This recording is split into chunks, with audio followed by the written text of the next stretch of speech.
Magandang gabi po sa inyong lahat. Welcome sa aking munting channel, Crypto Joel. Sa araw na ito, sa gabi ito ay mayroon akong i-share sa inyo na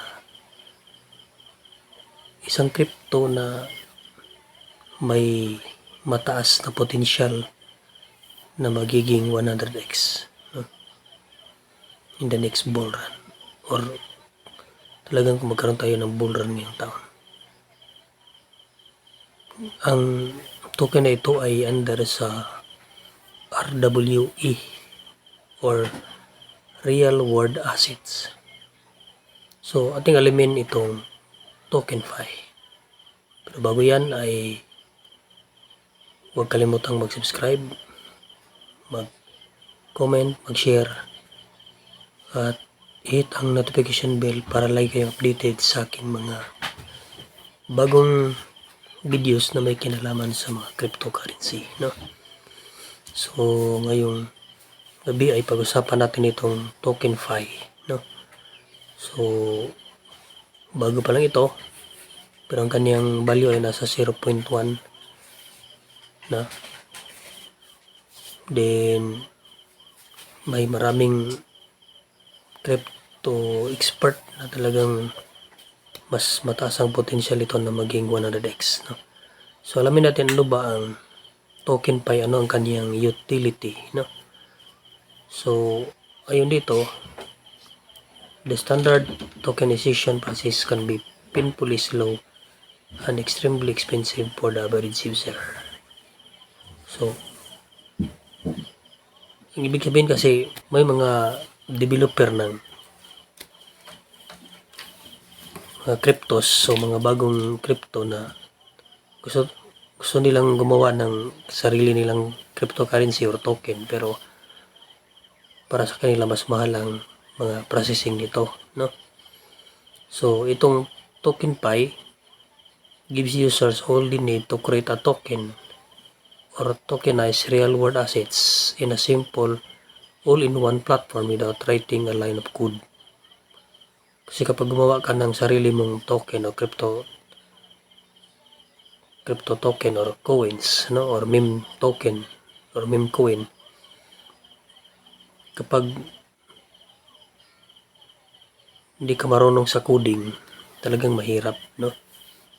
Yung mga expert lang tulad ng mga IT, ng mga tao, kasi pwede naman tayong gumawa, pwede tayong gumawa ng sarili nating token. So itong TokenFi ay tulungan ang mga average user o yung mga users na wala pang knowledge about tokenization or paano gumawa ng sariling crypto. So ang TokenFi ay simple platform na hindi na kailangan yung code, kasi dun sa coding talagang kapag hindi ka marunong, no? So ibig sabihin ito ay solusyon, no? Then the tokenization and RWE market is projected to be 16 trillion industry in 2030. So kasi iba itong real world asset na ecosystem or industry sa iba ding mga ecosystem or industry, no? Halimbawa, ang Ethereum may sarili siyang mga industry na under sa Ethereum, yung Avalanche or Avax, din Solana. So itong real world asset iba din, no? So ngayon ang real world asset ay nasa 8 billion pa, pero sabi dito by 2030 magiging 16 trillion ito. So ano ba ang dapat nating malaman nito, magka-interested dito? So pwede tayong gumawa ng sarili nating token kahit beginner tayo, basta gamit lang tayo ng TokenFi, no? So pero kung para sa'yo mahirap gumawa ng sariling token, bakit gumawa ka pa? So pwede kang mag-invest na lang sa TokenFi. Ang developer kasi ng TokenFi ay isa ding developer ng Floki Ino. To, tingnan niyo yung Floki ngayon. Talagang, sabi nga sa ibang mga eksperto, talaga ito ay number 1 na meme coin sa buong meme token industry sa buong mundo. No? So, talagang, developer din ng TokenFi ang mga developer ng Floki, no? So, TokenFi offers the following solution. Ito una, TokenFi token launcher. Launch your own ARC or BP20 compliant token like Floki, for example, without coding a line of code. So, meron silang app na pwede kang gumawa ng sarili mong token. Halimbawa, kung magawa ako ng Jewel token or Jewel coin. So, gamit lang ako ng TokenFi token launcher para magagawa ko ng sariling crypto. Meme coin man yan or may utility na token, no? Or coin. Pero, siyempre, may bayad. So, tingnan mo muna kung gusto kang gumawa, may kaya bang, kasi may capital hindi naman kagagawa ng mga cryptos na walang capital, no? Then paano na kapag malis ito sa mga big exchanges, no? O exchanger, no? Kailangan talagang magbayad, no? Okay? So, EVM compatible blockchain. So, ito mga feature and features you want in your new token. Treasury fee, a fee that is collected and sent to the treasury wallet. Burn fee, make your token deflationary by burning tokens on transaction. So, kasi yung mga token, maborn, may mga depletion, mo-deplete siya every time na may mag-buy. So, depende kung gusto mo ang ganong klaseng sistema. Then, liquidity setup, creating a liquidity pool, a major decentralized exchange allow to trade your token. So, tayo mismo, pwede tayong gagawa ng sarili natin token. So, select a decentralized exchange. Siyempre, una, doon ka magsimula sa decentralized exchange. Siyempre, halimbawa, may sarili ka ng website. So, doon mo i-publish yung sarili mong token. Ano ba ito? May token ba? Or may utility ba din? Una, talagang i-trade to sa mga decentralized exchange. Uniswap, yung sa yung DEX ng Jupiter, Radium, so ganun. So, then, ito, how much of your token providing liquidity. So, limbawa, itong ALN, mayroon siyang 1.3 billion, no? Then ito, generative AI for NFTs. Token for users can leverage the power of generative AI for freelancers in a quick and high quality artwork with just a few clicks.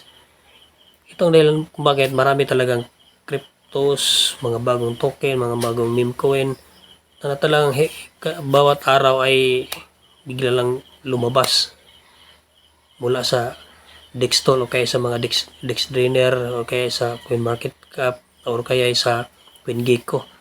So, kasi maraming developer, halos araw-araw gagawa sila ng mga bagong token, no? So, ito ang solution kapag gusto mong gumawa, no? Okay? So, ito coming soon pa.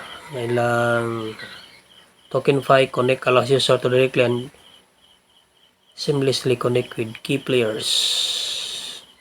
Sample, connect with institution. Halimbawa, yung token mo ay for medical institution, pwede. Market makers, exchanges, funds, and para din itong gagawa talaga ng gumawa ka ng sarili mong pera, no? Kung dito sa real currency, mayroon din tawag na bangko sentral, silang gumagawa ng pera at kanilang i-distribute sa mga bangko o kaya i-distribute sa mga agency na may pasahod. So ganun. So ito ding TokenFi, tutulong ito para makakonek ka sa institution, market makers, exchanges, DEX man yan or SEC man yan, funds, mga influencer, the leaders for easy access to deeper liquidity and rates for your token, no? If you have zero experience. So kapag wala ka pang experience, no? So talagang pwede tayong gumawa ng sarili nating token, no? Gamit lang ang TokenFi. Pero kung ayaw mo, mag-invest ka na lang sa TokenFi. Nasa 0.1 pa. TokenFi quick launch bot would allow quick and instantaneous token deployment through Telegram and Discord. So, this strategically positioned TokenFi to capitalize on Telegram's massive user base of 800 million users niya. Sa Discord ay 196 million users ito. So TokenPi, coming soon pa yan.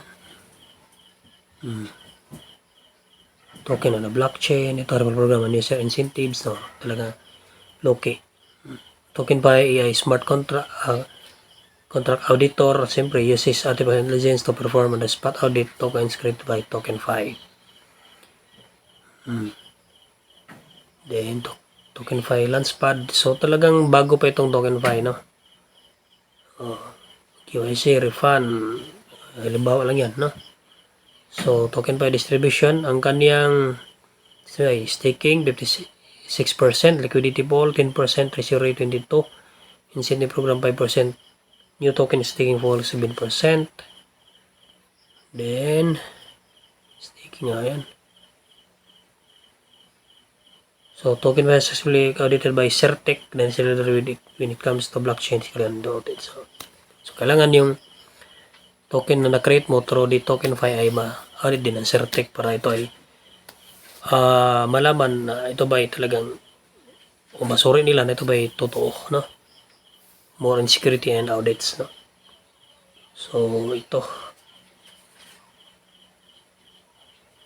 So ang token na ito ay pwede nating mabili kung gusto nyo subukan ay nasa mga exchanges na. Sa Bitmart parang nasa Bitmart na or sa Mix, no? Pasang value nila ay 0.1. So ang TokenPi developed by the developer ng Bloke. So may utility siya. Ang kanyang gamit ay para makatulong sa gustong gumawa ng mga bagong cryptocurrency, no? Okay, so sana ay pwedeng subukan, pero uli, ang aking mga video ay not a financial advice, more on educational purpose. So invest what you can afford to lose. Okay, huwag kalimutang mag-like, mag-share, mag-comment, at of course subscribe for more crypto videos. Magandang gabi po sa ating lahat.